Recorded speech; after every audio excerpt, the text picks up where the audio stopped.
चलिए सीधा रुख करते हैं महाराष्ट्र का, जहां एटीएस प्रेस कॉन्फ्रेंस कर रही है। क्या कुछ कहा जा रहा है दिखाते हैं आपको। याचे सांगण्यावरून त्या सिम कार्ड त्याचेकडे बुकी म्हणून काम करणारे नोकराने गुजरात येथील त्याच्या ओळखीचे इसमाकडून प्राप्त करून घेतली।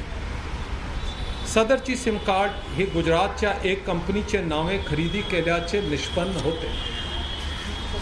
प्राथमिक चौकशीत सदरची सिम कार्ड ही बुकी नरेश रमणिकलाल गौर याने सचिन वाजे याचे सांगण्यावरून आरोपी विनायक शिंदे याचेकडे दिल्याचे तपासात निष्पन्न झाल्याने नरेश रमणिकलाल गौर व विनायक शिंदे यास दिनांक 21/3 रोजी 9 वाजता अटक करण्यात आलेली आहे।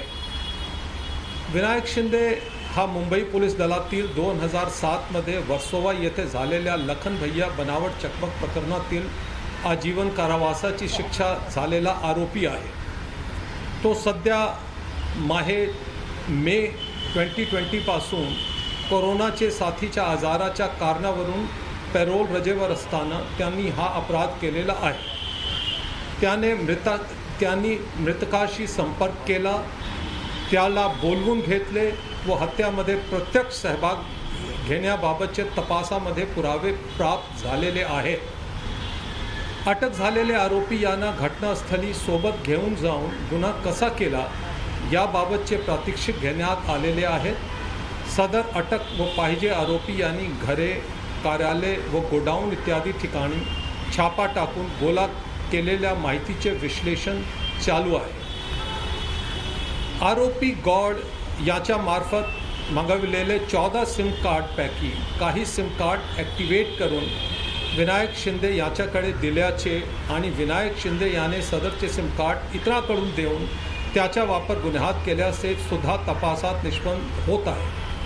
सदर सिम कार्ड ज्या मोबाईलमध्ये वापरली गेली त्यामधील काही फोन व सिम कार्ड आरोपीने नष्ट केले असल्याची प्राथमिक चौकशीत स्पष्ट होत आहे।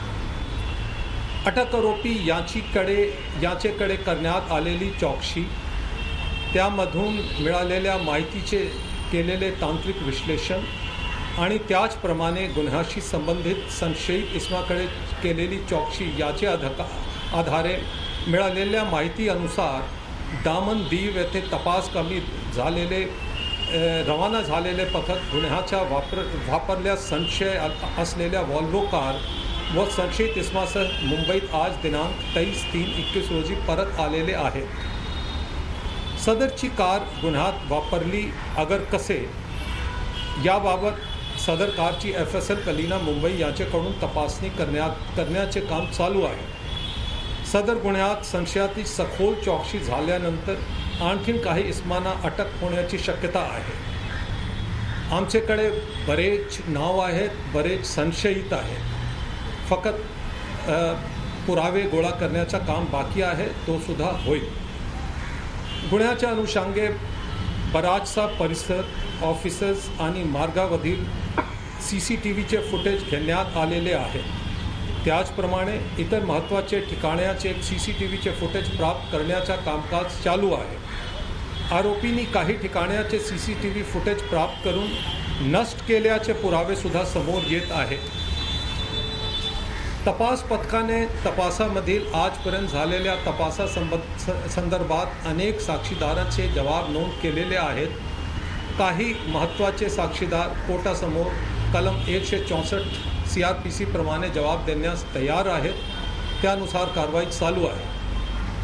सदर गुन्ह्यातील आरोपी सचिन वजे हा राष्ट्रीय तपास यंत्रणा याचे दिनांक 25/3/21 पर्यंत पोलीस कोठडीत आहे।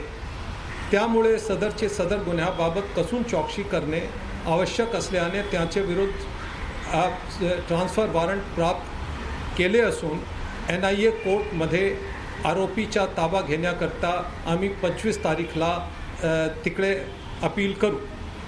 सदर आरोपीचा ताबा घेऊन त्याची कसून चौकशी करण्यावरून दहशतवाद विरोधी पथक गुन्ह्याच्या मूळशी जाऊन गुन्ह्याच्या संपूर्ण कट उघडकीस आणेल याची आम्हाला खात्री आहे।